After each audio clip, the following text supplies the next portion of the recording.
I think we all assume that we know what plagiarism is, but there are a couple of types of plagiarism that I find my students are held accountable for and don't necessarily understand. And certainly when I was in undergrad, I didn't know about these types of plagiarism. So, as someone who teaches writing, I like to go over these clearly. It's not the sexiest topic, but it's something that's really important. And it continues to be an important issue as you go through a creative life to be careful about plagiarism. So we all know not to overtly copy the work of other people, but I don't think everyone is as consciously aware of unintentional plagiarism and self-plagiarism as important things to be aware of. So I'm going to share my screen with you and show you a little presentation that I've put together here. So um,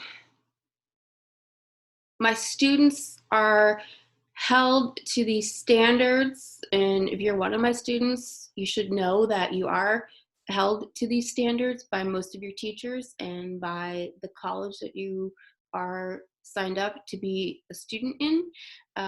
But you may never have been overtly told that these are types of plagiarism that you need to watch out for. So self-plagiarism is pretty easy to define. It's reusing your own work.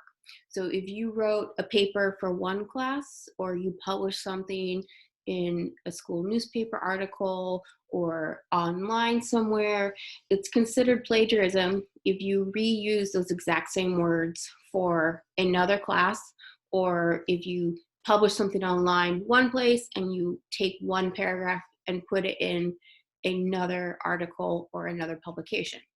And I don't know that I certainly wasn't aware of that when I was 20 or 22, and could have gotten myself in trouble if I had done that and someone called me out on it. So I like to explain that to people. I think that's important to teach people if we're going to hold people to those standards.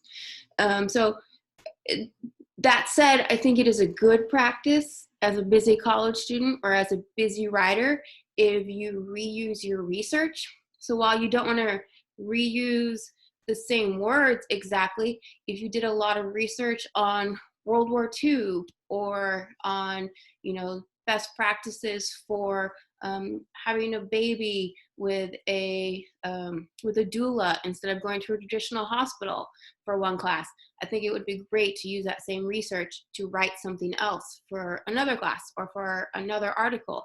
You just want to make sure that you're doing completely original writing using the same research. Unintentional plagiarism is a little bit trickier. This is when you accidentally copy the work of somebody else because you've been influenced by them. So sometimes there's just things that are so much in the cultural zeitgeist. Maybe you're so caught up by the Tiger King right now. It's so much in your psyche that one of the lines that he said, or maybe you, what is Carol's greeting? Hey, all you cool cats and kittens, right? Maybe that gets in your head and you accidentally write that and you don't know that you're plagiarizing that. I had a student one time write something that was supposed to be for the brand Glossier and use the tagline, skin is in, which is actually a tagline that Glossier uses. And I spoke to them after they turned it in, and I fully believe that was unintentional. But they were so familiar with that brand, and they had seen that on social media somewhere that it just got into their head.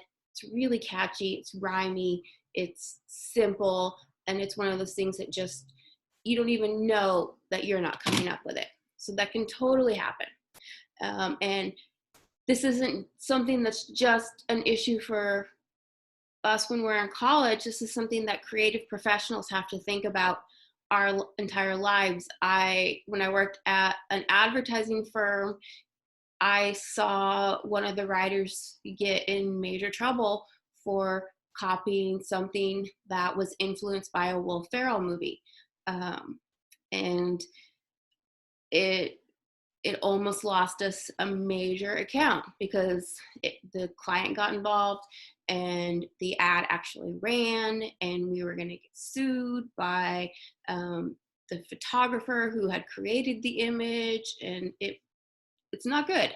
So you have to be careful. It is hard to prove intent with these types of situations. So they do, when they sue you for plagiarism, they have to prove that you intended to take their work. So it's hard for you to legally get in trouble for unintentional plagiarism, but you still want to do everything you can to avoid this type of plagiarism. So I have some tips that will hopefully help you watch out for this type of issue.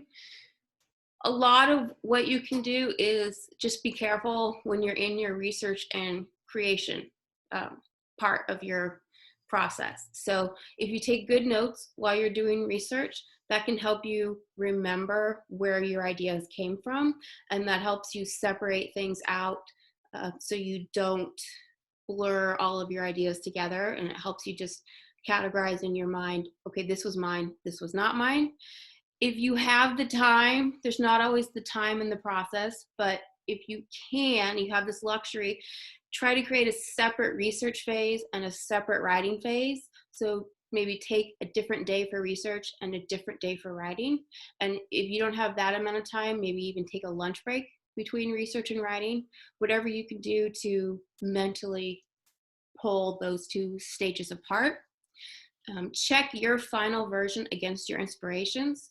And I find that, especially if I'm writing a new format or in a new market, or I'm working with a client who is asking me to do something that I haven't done a lot of before, I will really look at what other people have done in that space, or I'll research what competitors are doing. And so I will really be in a place where I'm looking at, like, what do other jewelry stores do? What do other housing, what do other apartment complexes do to market themselves? And so in that kind of situation, you really want to make sure you go back and look at the people that you researched to begin with, and make sure, okay, I'm not just copying them. I've used them as a general idea, but then I really did my own thing. If you do cite somebody, make sure you cite them clearly and you're not just pulling ideas from them. Make sure you really don't look too much like your biggest competitor. If you do a competition analysis as part of your research, a lot of people make that mistake, and it's, not only is it unintentional plagiarism, it makes you look really hokey.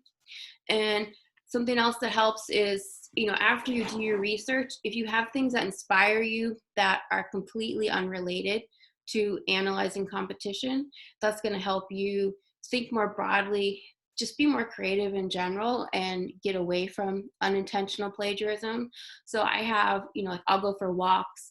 I have photography books that are just kind of random images of everyday life that really inspire me. There's podcasts I like that get me in a creative headspace. I like listening to interviews of creative people of all sorts, comedians, other writers. That kind of stuff gets me thinking creatively. Exercise. So find things that get you thinking creatively, that aren't just looking at other people who've done the same kind of work. That's going to help you get away from this type of issue as well.